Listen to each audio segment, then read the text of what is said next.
In this video, I'm going to talk about 10 tiny habits that will make your life happier, easier, and more productive.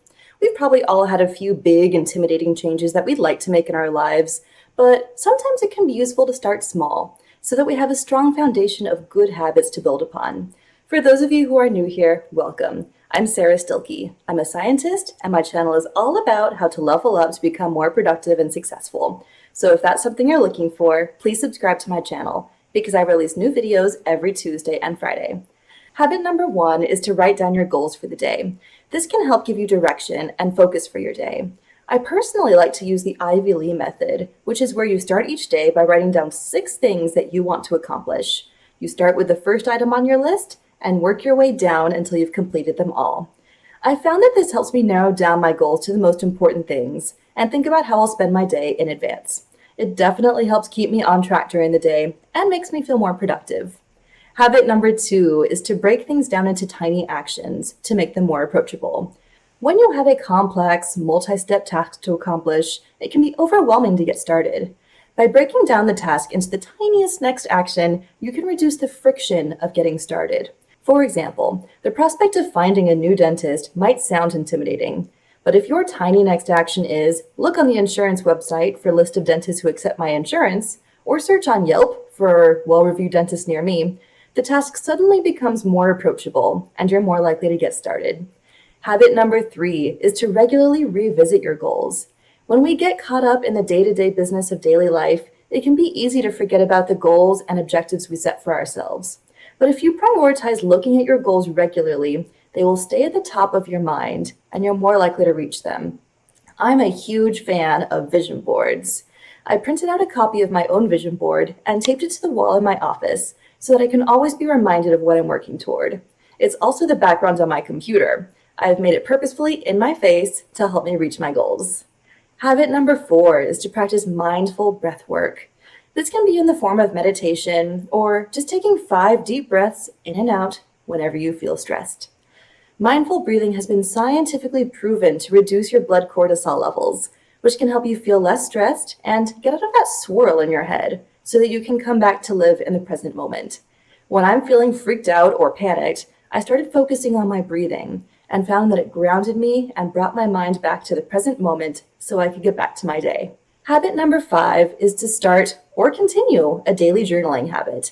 I started journaling at the beginning of this year as part of my New Year's resolution, and I can tell you that this was a game changer.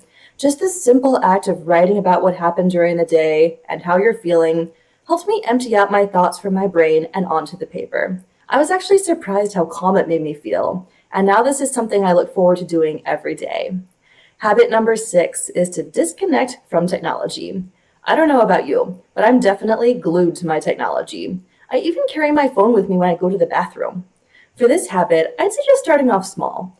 Maybe you turn your phone off on a Friday afternoon for a quiet night in. Or maybe you go on a hike or a walk and just leave your phone in the car. Even just planning for a few minutes or hours to disconnect from technology can help you re-engage with the world. And once you get over the initial freaky feeling, it can be quite therapeutic. Habit number 7 is to practice mindful eating. For me, this one goes right alongside the practices of disconnecting from technology. I'm definitely guilty of mindlessly eating my meals while watching TV or scrolling through social media on my phone. As a healthy alternative, try focusing entirely on the food you're eating. Appreciate each bite and feel the food as it nourishes your body. This will help you appreciate your food more and can help with portion control and making healthier choices. Habit number 8 is to walk outside for at least 10 minutes every day. Studies have shown that even a short walk outside can get your blood flowing and your lungs working, which can reduce stress.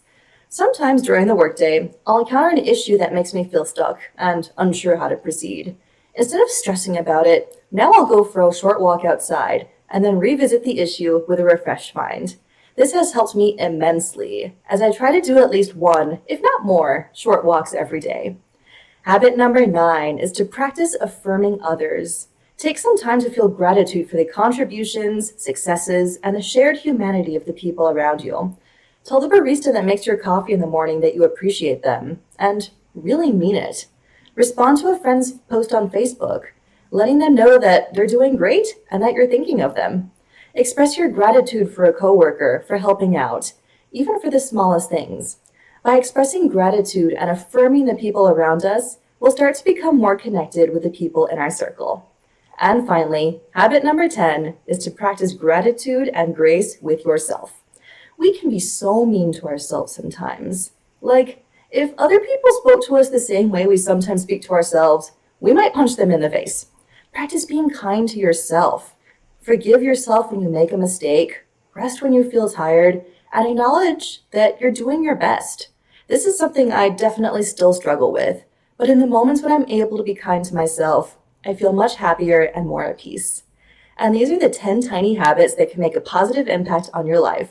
Let me know in the comments if any of them stood out to you, or if there's any others that you'd recommend. And if you enjoyed this video, please consider subscribing to my channel. Thanks again for watching, and I'll see you in the next video.